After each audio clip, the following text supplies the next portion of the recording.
de tercio.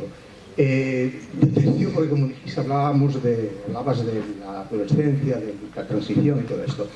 Yo voy a ir más atrás porque me entusiasmó Enterrar a los muertos, que evidentemente no es de la misma época, ¿verdad? Quería que nos hablaras de dos temas. En primer lugar, de hablar de Enterrar a los muertos, de cómo llegaste a ello, de lo que descubriste. Y en segundo lugar, si puede ser, hablarnos un poco de Yo en dos pasos, porque a mí, por tu culpa, fui a Yo en dos pasos y años inolvidables, todo esto. Quería que nos hablaras un poquitín de esos dos temas que están un poco alejados quizás de tu narrativa tradicional. Gracias. Sí, porque Enterrar a los muertos es el primer libro mío que no es estrictamente de ficción. De hecho, no es de ficción. Es más o menos novelístico porque es un libro muy narrativo, pero no es un libro en el que yo haya inventado nada. Más bien al contrario, yo desde el principio supe que tenía que tener mucha cautela para que mi inventiva o mi imaginación no contaminara una historia que es una historia real, ¿no? Esa historia yo la conocí por las biografías de Hemingway, de Yo en dos pasos, que siempre había como un triángulo de las Bermudas que ninguno de los biógrafos sabía desarrollar. Ahí se perdían, de repente había unos meses y unos episodios en la historia de Hemingway y de Yo en dos pasos de los que nadie sabía escribir, que en parte tiene que ver, bueno, con la ruptura de su amistad y sobre todo tiene que ver con el hecho de que, con la figura de este José Robles, del que casi prácticamente no se había escrito. José Robles era un traductor, bueno, era un profesor español que vivía en Estados Unidos, en Baltimore, y traductor de libros de Yo en dos pasos al español, y tenía la costumbre él y su familia de volver a España a pasar las vacaciones de verano. Las vacaciones del 36 vinieron a España, fueron a Madrid, y esas vacaciones fueron terribles para la familia, ¿no? Fueron largas y trágicas. Robles, por saber varios idiomas y por ser republicano, se puso al servicio del gobierno legítimo, que lo destinó a hacer de intérprete de uno de los militares soviéticos, de los asesores militares soviéticos, que se llama el general Gorev,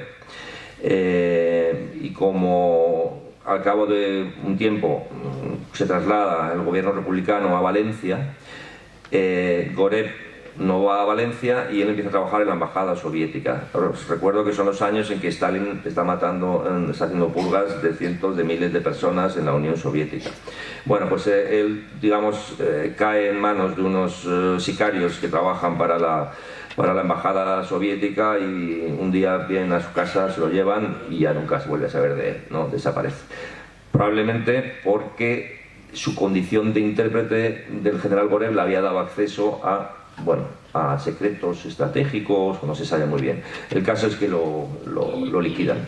Bueno, y la familia tiene la viuda se va a convertir en una mujer desolada, que va a ir de aquí para allá intentando conseguir información sobre su marido, o por lo menos que le firmaran un certificado de defunción para poder cobrar el seguro de vida y poderse ir. La hija pequeña al mismo tiempo pues se vuelve una aguerrida comunista, precisamente para demostrar la inocencia de su padre, al que se había acusado, al que luego se calumnió como traidor a la República sin que lo fuera, ¿no? Y el chico se presenta voluntario al Ejército Popular, y en la primera acción bélica en la que interviene, pues lo cogen. Además estaba dormido debajo de un árbol, estaba durmiendo la siesta, y lo cogen y lo condenan a muerte, aunque luego le conmutan la pena, ¿no? Total, que al final la madre y la hija van a salir de España para irse al exilio, y mientras tanto el hijo está condenado a muerte, aunque luego también él conseguirá escaparse, y se reunirán en el año 46, ¿no?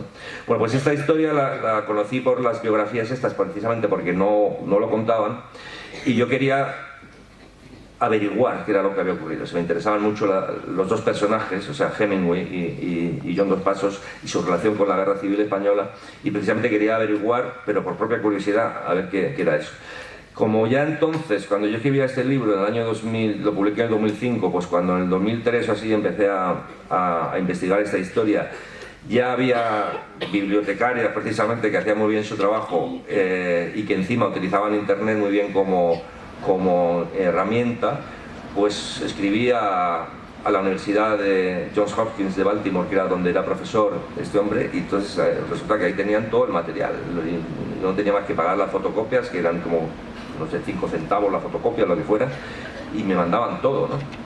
Entonces, escribiendo a unas bibliotecas y a unos archivos y a otros, pues empecé a recopilar información. Y yo sabía que tenía ahí un material muy bueno, pero me faltaba algo, ¿no? Me faltaba el punto de vista humano sobre la historia, y eso solo lo podía tener si encontraba a alguno de los hijos de José Robles. Sabía sus nombres, sabía que se habían exiliado en México, pero no conseguía localizarlos. Después, por una carambola peculiar, pues acabé enterándome de que el hijo había muerto, y acabé enterándome de que la hija seguía viva y no estaba en México sino en Sevilla, con lo cual la llamé y fui a verla, ¿no?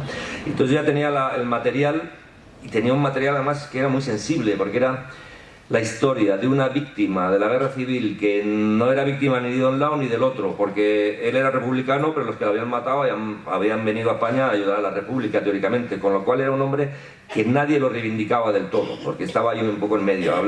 Airear ese tema ni favorecía a los que querían hacer una revisión derechista de la guerra civil, ni a los que querían hacerla izquierdista. Era un muerto que no era de nadie.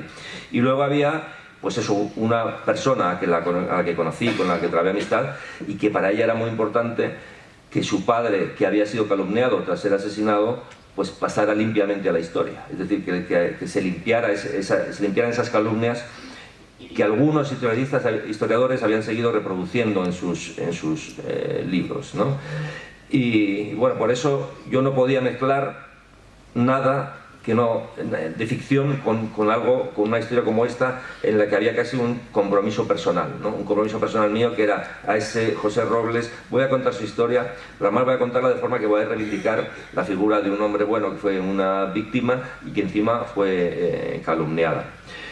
Luego la historia, bueno, pues tuvo bastantes, digamos, ramificaciones, ¿no?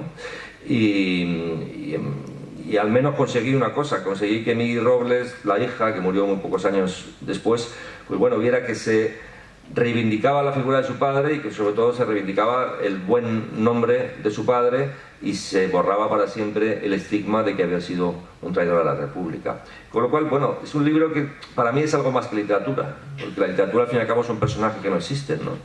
Esto es intervenir directamente en las vidas de personas, de hoy o del pasado, pero era hacer algo que intervenía directamente en la realidad y en las biografías de personas reales, ¿no?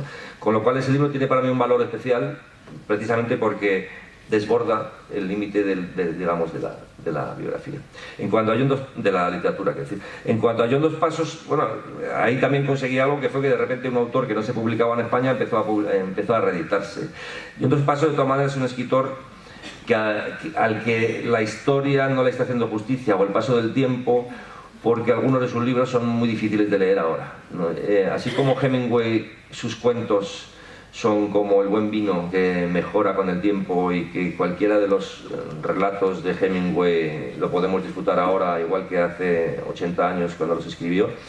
Hay novelas de John Dos Passos que ya no las podemos disfrutar igual, que ese estilo enrevesado, esa necesidad que tenía de apelmazar materiales para expresar el caos del mundo, que era un poco lo que él propuso en algunas de sus novelas, pues igual ahora no lo digerimos tan bien. Y sin embargo, pues es verdad que tiene algún libro que es estupendo, por ejemplo, el que has mencionado, que es Las Memorias, bueno, Las Memorias españolas, porque prácticamente habla sobre todo de España, que es The Best Times, años inolvidables, que creo que es un librito estupendo.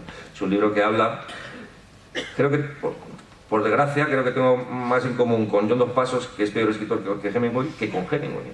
Porque realmente John Dos Passos era muy buen amigo de sus amigos, como yo lo soy de los míos, y él en su literatura, en sus libros autobiográficos, quiere trasladar la sensación de felicidad que él tuvo durante una época, cuando todavía existían los buenos tiempos para él, que fue justo antes de la Guerra Civil. O sea, la Guerra Civil acaba para siempre con sus buenos tiempos, y quizás por eso cuando reúne cuando escribe ese libro autobiográfico, lo corta precisamente en la Guerra Civil. Ya no quiere hablar de las cosas malas que le ocurrieron después, solo quiere hablar de la época en que fue joven y feliz, y realmente es que es un libro que transmite felicidad. Y a mí, pues siendo quizás uno de los libros más celebrados de John Dos Passos, para mí es el mejor, es Años Inolvidables.